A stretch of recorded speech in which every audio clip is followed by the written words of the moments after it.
My chavruta Eddie once told me a story that I'll never forget. It's a story that his father told him, and it's a story I'd like to tell you. When Eddie's father, Jay, was a teenager, he got a job as a camp counselor at a summer camp, a sleepaway camp. He was assigned to a bunk of first-time campers, boys 7 and 8 years old. On the first day of camp, the young campers were warmly greeted as they got off the bus and then led to a welcome to camp gathering where they met their counselors and bunkmates, and then shown to their cabins where they were given a chance to unpack their clothes and get settled. After the kids had unpacked, Jay noticed that one small boy was sitting on his bed crying. Jay tried to find out what was wrong, but the boy just kept crying and wouldn't speak. "Did you forget something at home?" He shook his head no. "Do you miss your family?" Again, still crying, he shook his head no. After several more failed guesses, the boy was finally able to eke out a few words through his tears. "I don't know what comes next." I want you to hold on to this story. I don't know what comes next. This story powerfully names a moment of uncertainty that we can, most likely, all identify with individually. But until recently, I'm not sure there's been a universal moment of recognition that we don't know what comes next. Now I would like to tell you a story, and it's a true story from what feels like long, long ago. On the 15th of the third month of 2020, a plague was unleashed and burst through the walls of our community and into our lives. It was a plague that came into existence months before, yet it took time for infection, care, and concern to paint the outside of our doors and affect our lives. It would pass over some, but not others. The plague happened a week after we, Rodefinition Tzedek, celebrated Purim with caution, yet in hindsight, unaware of the grave danger our proximity had created. The following week, we had Shabbat services, and then hours later, as we held our fingers to the flame of the Havdalah candle, we exited the gates of sacred time, and we not only welcome in a new week, but we are thrust into a new reality. It began for all of us with many difficult decisions that did not just affect us personally, our household, our family, or our friends, but it affected everyone. As a community and as individuals, we felt unmoored. The umbilical cord to our previous way of life had been cut, and we were left gasping for air, forced to embrace phrases like alone together. That night, as the multiple flames danced on our collective fingers, what had been normal, what had been comforting, and what had been safe disintegrated. And as we dipped the Havdalah candle into the wine to extinguish the flame, we were also extinguishing the perception that we knew what would come next. The first question to arise from this existential unknown for us at Rodefinition Tzedek and the greater Jewish community in general was, what do we do Sunday morning? This was our first unknown, morning Minyan, our weekday morning services. How do we safely get the required 10 people in the room to pray? You cannot say the mourner's Kaddish, read from a Torah scroll, or recite several others of the most significant prayers without 10 people being in the same room at the same time. That is where the once upon a time ends and the choose your own adventure begins. Do we ignore the life-threatening virus, ignore the essential tenet of pikuach nefesh, the supreme Jewish value of preserving life, by continuing to come together in person? Because, after all, the architects of our tradition constructed a religion that equated community with physical proximity. One whose blueprint for holiness believed that to bring God closer required being in each other's presence. Or do we lock the door to our homes, shielding ourselves from contagion and all religious and communal life until it is safe again for handshakes and herring? This approach affirms pikuach nefesh as an essential value and as an essential arbiter of halakha, of Jewish law. Or do we acknowledge the sanctity of life by embracing whatever means we have available to us in order to uplift our lives beyond merely surviving? Sunday morning, we affirmed our belief in each other, in the sanctity of ritual, in the words that have been used in the best of times and in the worst of times. We chanted our imperfect liturgy, which became our perfect prayers of loving connection, and this was done over Zoom. Here's my thesis and the only thing I ask you to remember. COVID has redefined presence. That redefinition has as much to do with ritual or traditional continuity as it does with emotional camaraderie. Every time you log onto your computer to enter Rodfei Tzedek, you are announcing your commitment to being together. And at least for now, affirming that our Judaism and our Jewish community can only nourish itself through a virtual connection, signaling our very real connection. Yet from the word corona, we were seemingly on a diverging road from other communities, and sadly for me, many of my colleagues. The issue of holding services on Zoom or Facebook to connect to prayer and to each other on Shabbat dominated discussions in the early days of the pandemic. By and large, Orthodox communities felt they did not need to address the question. It was clear this was strictly forbidden, and more traditionally observant conservative communities joined them. They said 10 is 10. You cannot count a person you cannot touch, nor can you log on to your computer on Shabbat. There were those who championed the application of another halachic term, sha'at hadachak, a pressured time, which allowed the extraordinary measure of constituting a minyan of 10 people who were not together physically. The combination of pikuach nefesh and the pressured time made sense.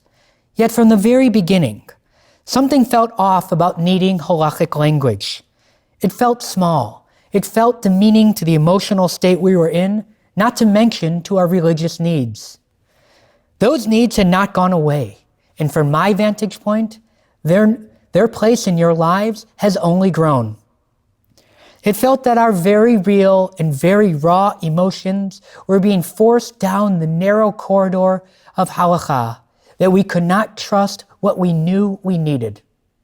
And what was that need? It was to be seen and to see others. We could not hug or console our friends, and for many of us, our family. We could not sit with a friend or a loved one and tell them it will be all right, because we did not know if it would be. What became abundantly clear with each morning minyan and Shabbat service, the Brady Bunch like little Zoom boxes and in the Facebook chats, with each regular that tuned in and each face that had, only recently, been new or very much not a regular, was that this new form of presence was working. It was far from easy. It felt uncomfortable, and it was the only thing we could do. During COVID, we have experienced a sense of belonging and meaningful growth, not to mention growth in membership and in attendance. We have also come to see and understand that the before way of doing things was imperfect. Presence should always have been fluid. Presence should always have been defined not simply by physicality, but by intention. It is like universal design. When we create spaces for everyone with specific people in mind, our programs, our spaces, and our communities become better equipped and more welcoming for all.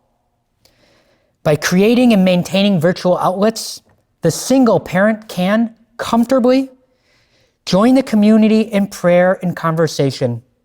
A new person can walk through the walls of our sacred space anonymously until they feel comfortable to sing without the fear of being judged. The timid and the brave alike can join at their own leisure. Being on Zoom allows the quiet wisdom of the reserved to be shared through a chat, and we all become wiser for it. We used to think that streaming services were for those physically unable to join us. But we have learned Accessibility extends well beyond those physically able. The need has always been there. We simply chose not to look for it. The Zoom Minyan did not work for everyone, and some did not and will not log on to their computer for services or in the service of anything else on Shabbat. And this makes me sad. We miss them and we want them back. Yet I do not feel my decision to fully dive into the deep end of virtual Judaism, which I simply call connection, to be frivolous, nor was it traditionally reckless. I did hear many times about the slippery slope. I heard eulogies for the end of a progressive traditional Judaism. I heard many teachers write polemics on the spineless moves of rabbis, adopting practices that were in clear violation of sacred rules. And I heard very little about the sacred comfort provided by seeing each other. I heard very little about the joy of seeing 100 to 150 people tuning in for services from multiple continents and many different communities. I heard little about what can be gained spiritually, religiously, personally, by making efforts to reach beyond the words of tradition. And I heard next to nothing about using the broad wisdom of what our tradition is actually all about. The search for the language of halakha, of Jewish law, will continue to be futile. The technologies available to us now are different than they were in the year 70, 1492, or 1918. We must use our divinely inspired wit to guide us through the uncharted waters of being Jewish and in community while sheltering in place. We do not have the halakhic language to apply to the life we are living through COVID-19. It will be written later. But in the meantime, we cannot ignore the wisdom of our needs, nor the sustaining features of our sacred community. I could not, in good conscience, say to someone in mourning, "I'm sorry, you cannot say Kaddish." It is beyond the limits of my understanding of my role to think that I could ask our community to embrace the tenet of pikuach nefesh, to preserve life, by going into our not-so-metaphoric foxholes and say, "Find God." Maybe that works in war, but we are not soldiers. We are human beings in need of recognizing together, this is scary, this is really hard, and I am brought sacred comfort by seeing your face. I will not mourn for the community I can no longer embrace, and I will not allow Torah to be the partition that prevents that connection. Torah is not here to be the plastic cover shielding our couch from use.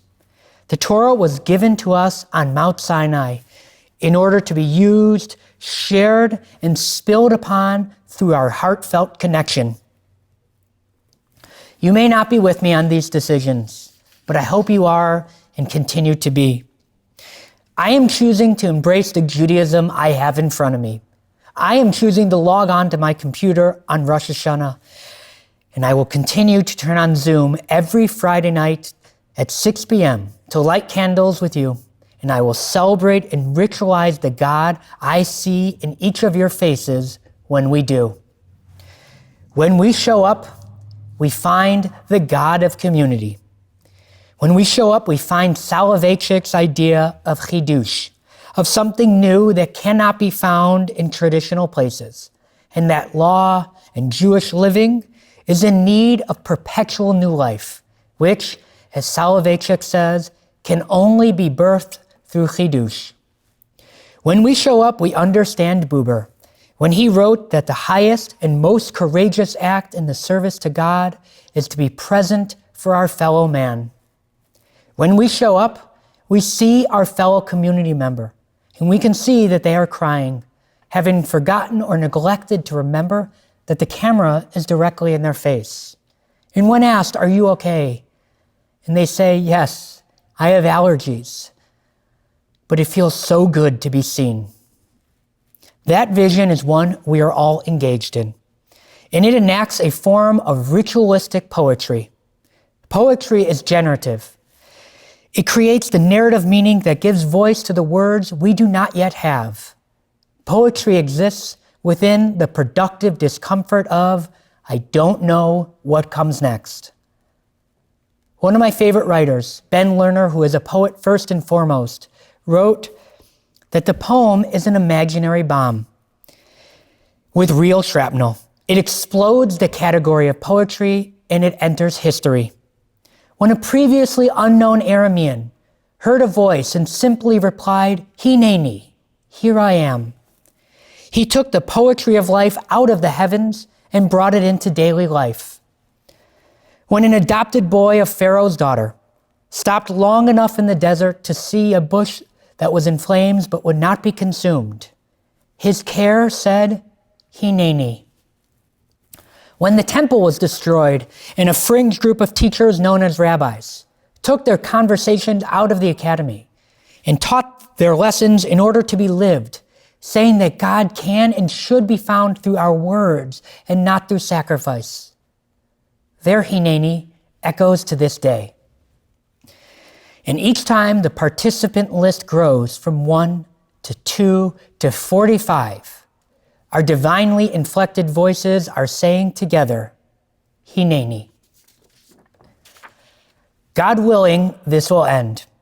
No one can know what Judaism will look like when it does, or life for that matter. The only thing I know is that we are the Ner Tamid. We are the eternal light, and whether or not God can see it, whether or not the greater Jewish community will walk with us on our illuminated path remains to be seen. What I do know is that unprecedented times call for presence. It demands it. And that call is the call of Hineni. May we all be written into the book of life for a year of health, connection, and enduring presence. Shana Tova.